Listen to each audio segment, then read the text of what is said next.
وائسرا نے ملاقات کے لیے بلایا. 11 بجے کا وقت تھا، مجھے یاد ہے. یہ بڑے پنکچول تھے ان چیزوں کے، اوقات کے تو خاص طور پر. 11 بجے کا وقت معلوم ہے، بیٹھے ہوئے ہیں. ادھر سے گھنٹی پہ گھنٹی آ رہی ہے کہ آئے کیوں نہیں. خود نہیں جواب دے رہے. پرائیویٹ سیکرٹری کہتے ہیں کہ ان سے کہیے کہ ہاں میں اپنی کنوینئنس پہ آؤں گا، تھوڑا سا وقت لگے گا. وائسرا کو جواب دیا جا رہا ہے.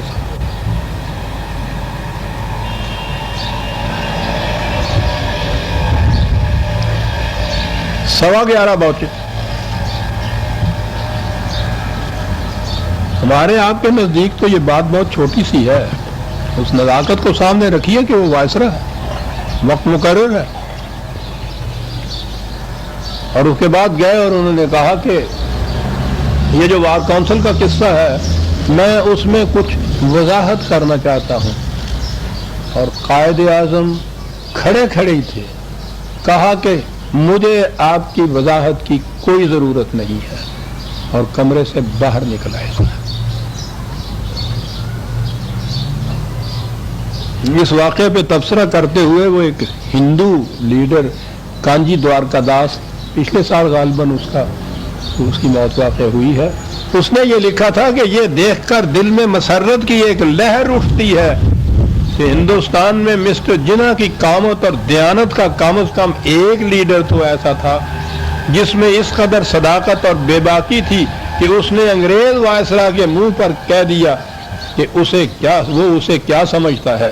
جبکہ باقی ہندوستانی لیڈر جن میں کانگریس ہائی کمان بھی شامل ہے اس وائسرا کو بہترین انگلش جنٹل مین اور بہترین عیسائی جنٹل مین جیسے خطابات سے نواز کر اس کی چاپلوسی کرتے تھے.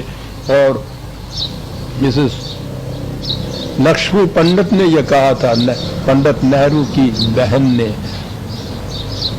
کہ اگر کانگریس کو جناح جیسا ایک لیڈر مل جائے تو لڑائی انگریز کے ساتھ آج ختم ہو سکتی ہے. یہ تھا عزیز من آپ کا یہ لائن قائد اعظم.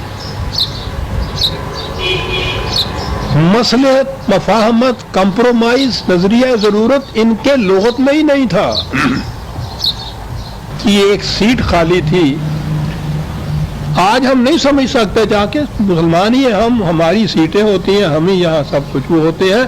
ہندوؤں کے مقابلے میں کلکتہ چیمبر میں ایک سیٹ وہ ٹیسٹ تھی اس بات کی کہ مسلمانوں کی یہاں کتنی اسٹرینتھ ہے. حالانکہ وہاں مسلمانوں کی میجورٹی ہوتی تھی، کبھی سیٹ نہیں ملتی تھی. اصفہانی وہاں سیٹ کے لیے کھڑے ہوئے، بلا مقابلہ کھڑے ہوئے.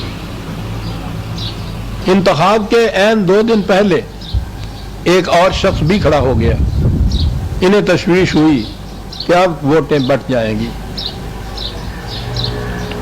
عبدالرحمان صدیقی ان کے ساتھی تھے. وہ ایک شام آئے. اصفہانی نے خود اپنی کتاب میں اس واقعہ کو لکھا ہے. کچھ آہستہ آہستہ آپس میں باتیں کر رہے تھے. قائد اعظم دور بیٹھے تھے. کہا کہ ذرا قریب آ کے مجھ سے بھی بات کرو. کیا ہے؟ انہوں نے آ کے کہا کہ صاحب بڑی خوشی کی بات ہے کہ وہ جو فریق مقابل امیدوار کھڑا ہوا تھا اس کے ساتھ بات ہو گئی ہے.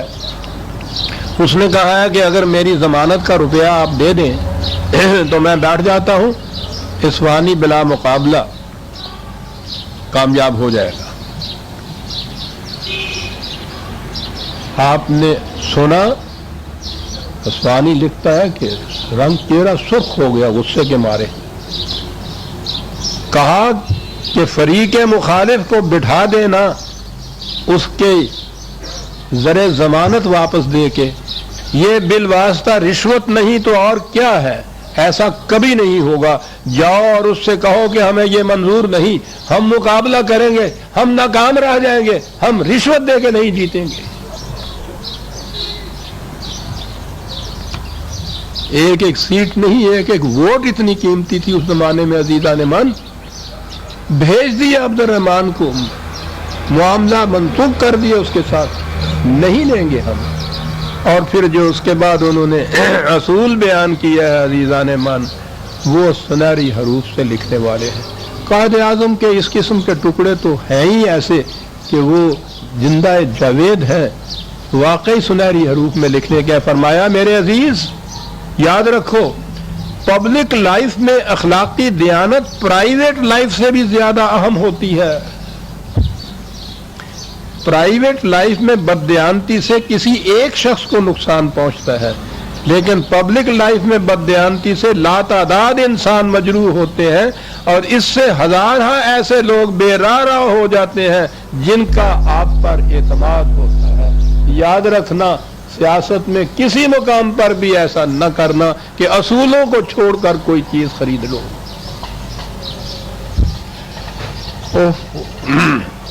عام طور پر کہا جاتا ہے کہ یہ مسلم لیگ، یہ سرمایہ داروں کی، جاگیرداروں کی، ذمہ داروں کی، کارخانداروں کی یہ جماعت تھی صاحب، حریت پسند اس کے ساتھ تھا، تو ٹھیک ہے یہ لوگ تھے،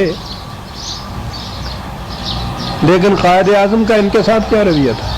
میں نے عرض کیا ہے کہ وقت وہ تھا کہ جہاں اگر 50,000 روپیہ ہوتا تو تحریک پاکستان کچھ اور ہوتی، آرآر کو دینے کے لیے ہی اگر کچھ پیسے ہوتے تو مسئلہ ہی کچھ اور ہوتا۔ ایسے وقت میں انہوں نے قائد اعظم نے 1943 میں آل انڈیا مسلم لیگ دہلی کے سیشن میں اعلان کیا کہ اس مقام پر میں ذمہ داروں اور سرمایہ داروں کو بھی متنبع کرنا چاہتا ہوں، وہ ایک ایسے فتنہ انگیز ابلیسی نظام کی روح سے جو انسان کو ایسا بدمست کر دیتا ہے کہ وہ کسی معقول بات کے سننے کے لیے آمادہ ہی نہیں ہوتا، عوام کے گاڑے پسینے کی کمائی پر رنگ رلیاں مناتے ہیں، عوام کی محنت کو غصب کر لینے کا جذبہ ان کے رگ و پے میں سرایت کر چکا ہے۔ میں اکثر دیہات میں گیا ہوں، وہاں میں نے دیکھا ہے کہ لاکھوں خدا کے بندے ہیں جنہیں ایک وقت بھی پیٹ بھر کر روٹی نہیں ملتی۔ کیا اسی کا نام تہذیب ہے؟ کیا یہی پاکستان کا مقصد ہے؟ اگر پاکستان سے یہی مقصود ہے تو میں ایسے پاکستان سے باز آیا۔ اگر ان سرمایہ داروں کے دماغ میں ہوش کی ذرا سی بھی رمق باقی ہے تو انہیں زمانے کے بدلتے ہوئے تقاضوں کے ساتھ چلنا ہوگا۔ اگر انہوں نے ایسا نہ کیا تو ان کا خدا حافظ، ہم ان کی کوئی مدد نہیں کریں گے۔ جس وقت ایک ایک شخص کی ضرورت تھی، ایک ایک پیسے کی ضرورت تھی، یہی طبقہ تھا نا جس کے منافق کہتے ہیں کہ ان کے پیسے کے زور پہ مسلم لیگ کامیاب ہوئی، ان کے ساتھ یہ اشر ہو رہا ہے، یہ کیفیت ہے، اس دھڑلے سے انہیں ٹانکا جا رہا ہے۔ دو ہی باتیں تھیں جو انہوں نے کہی تھی، پاکستان میں کیپٹلسٹ سسٹم، نظام سرمایہ داری نہیں ہوگا، ساری عمر وہ یہ کہتے رہے۔ اور دوسری بات یہ کہ پاکستان میں مذہبی پیشوائیت کی حکمرانی نہیں ہوگی جسے تھیوکریسی کہتے ہیں۔ 10 سال تک وہ اپنی تقریروں میں یہ دہراتے رہے، اور وہ اقبال کے ہی شعروں کی روشنی میں دہراتے رہے کہ اگر یہ نظام سرمایہ داری یا مذہبی پیشوائیت کا نظام یا حکمرانی مقصود ہوتی تو الگ مملکت بنانے کی ضرورت نہیں تھی۔ اس مملکت کے اندر خدا کی کتاب کی حکمرانی ہوگی۔ ان کا وہ حیدرآباد دکن کا انٹرویو جو ہے، ان چیزوں کو تو کبھی قوم کے سامنے لایا ہی نہیں جاتا، بہت کم آپ نے یہ باتیں سنی ہوں گی۔ اس انٹرویو میں انہوں نے کہا تھا کہ آپ جس اسلامی حکومت کی دعوت دے رہے ہیں اس کی امتیازی خصوصیت کیا ہوگی؟ کہا تھا کہ اس کی خصوصیت یہ ہوگی کہ اس میں نہ کسی شخص کی حکومت ہوگی، نہ کسی ادارے کی، نہ پارلیمان کی، نہ جمہوریت کی، اس میں حکمرانی صرف خدا کی کتاب کی ہوگی۔ ہماری آزادی اور پابندی کی حدود خدا کی کتاب متعین کرتی ہے جو غیر متبدل بھی ہے، مکمل بھی ہے۔ قائد اعظم کے ارشادات، کہا کہ اسلامی حکومت دوسرے الفاظ میں قرآن کی حکمرانی کا نام ہے، یہ الفاظ ہیں ان کے۔ اور بار بار یہ کہا کہ متنبع ہو جائے یہ مذہبی پیشوائیت جو ہے، جب خدا کی کتاب کی حکمرانی ہوتی ہے تو اس کے اندر پھر پریسٹ کرافٹ کی اور مذہبی پیشوائیت کا وجود ہی نہیں ہوتا۔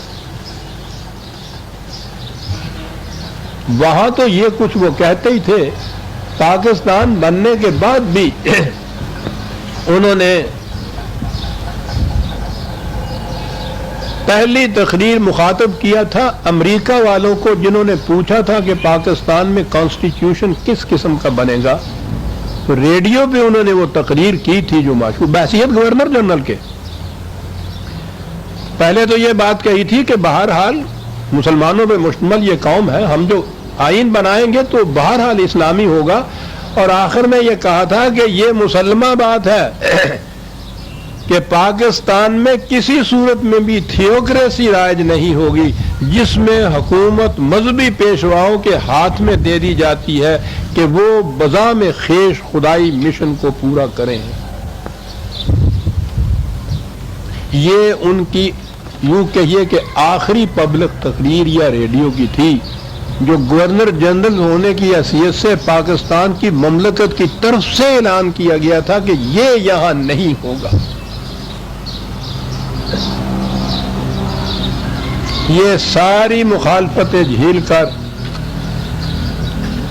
عزیزان من اتنی عظیم مملکت حاصل کر کے، جو میں نے کہا ہے کہ ایک قطرہ خون بہائے بغیر تاریخ انسانیت میں اس کی مثال نہیں ملتی، یہ سب کچھ انہوں نے دیا، یہ اصول بھی انہوں نے دیے۔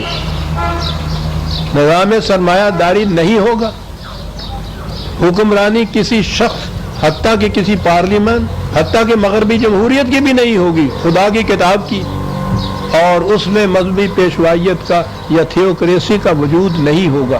یہ تھے تین مسلمات جن کو لے کے وہ آئے، اور یہی تھا جس کے مطابق آگے چلنی تھی بات۔ میں نے گزارش کیا ہے کہ مجھے یہ سعادت حاصل تھی، 10 سال تک قرآن کی تفصیلات اور جزیات ان تمام معاملات کے متعلق ان کے ساتھ ڈسکس ہوتی تھی، پختہ تھے وہ ان تمام چیزوں کے اندر، لیکن جب یہاں آئے ہیں تو وہ تو پھر بھی اپنے عزم اور ول پاور کے زور کے اوپر صرف زندہ تھے، جو 1 سال زندہ رہے تھے۔ آپ احباب کو علم ہے کہ اس سے 8-10 سال 6-7 سال پہلے جب انہوں نے اپنا ٹیسٹ کرایا ہے اپنے پرائیویٹ ڈاکٹر سے جو پارسی ہے بامبے کا، اس نے یہ کہا تھا کہ اکثرے بتا رہی ہیں کہ آپ کے دونوں لنگز معوف ہو چکے ہیں، علاج اس کا صرف یہ ہے کہ آپ کم از کم 1 سال ریسٹ کیجئے، ورنہ موت بہت قریب آپ کے آ جائے گی۔ معلوم ہے اس کا جواب کیا دیا تھا؟ اس سے کہا تھا کہ یہ بات نہ تمہاری زبان پہ کبھی آئے گی نہ میری زبان پہ آئے گی، یہ ایکس رے کی جو فلمز ہیں اس کیبنٹ کے اندر بند کر دو اور چابی مجھے دے دو، کوئی اس کو سننے نہ پائے کہ میری زندگی اتنی کم رہ گئی ہے۔ اسی جوش و خروش سے وہ کرتے رہے، پھیپھڑے تھے کہ معروف سے معروف تر ہوتے چلے گئے۔ یہاں جب آئے ہیں تو وہ واقعی ول پاور کے زور کے اوپر اپنے وہ زندہ تھے۔ پھر یہ جو ہجوم آیا ہے یہاں مشکلات کا، جنہیں پناہ گزین کہتے تھے اس زمانے میں، لاکھوں کی تعداد کے اندر بے گھر بے در لٹے پٹے ہوئے، گاڑیاں آتی تھی، ہم تو ان کے اندر تھے، اس گاڑی کے اندر تھا میں بھی، پتہ نہیں کیسے بچ گیا۔ گاڑیاں آتی تھیں، دروازے کھولتے تھے تو انسانوں کی بجائے لاشیں نکلتی تھیں ان کے اندر سے۔ جو زندہ عورتیں جو زندہ بچیاں تھیں کسی کے سر پہ دوپٹہ تک نہیں ہو۔ یہاں جو آئے تھے ہم کراچی میں رہنے کے لیے، ہم جو گورنمنٹ سرونٹس آئے تھے ان کے بلائے ہوئے ان کی دعوت پر، ہمارے لیے بھی رہنے کے لیے کوئی جگہ نہیں تھی، دفتر کوئی نہیں تھا، دفتر میں ہمارے پاس سٹیشنری کوئی نہیں تھی۔ ان درختوں کو میں اب بھی جا کے دیکھا کرتا ہوں جن کے نیچے بیٹھ کر یہ ہمارے یہاں کے وہ جو ریکارڈ کیسز تھے بکس، ان بکسوں کے اوپر بیٹھ کر بازار سے ایک ایک کاغذ مانگ کر ہم کام کیا کرتے تھے دفتر کا۔ پہلی تنخواہ دینے کے بھی پیسے نہیں تھے،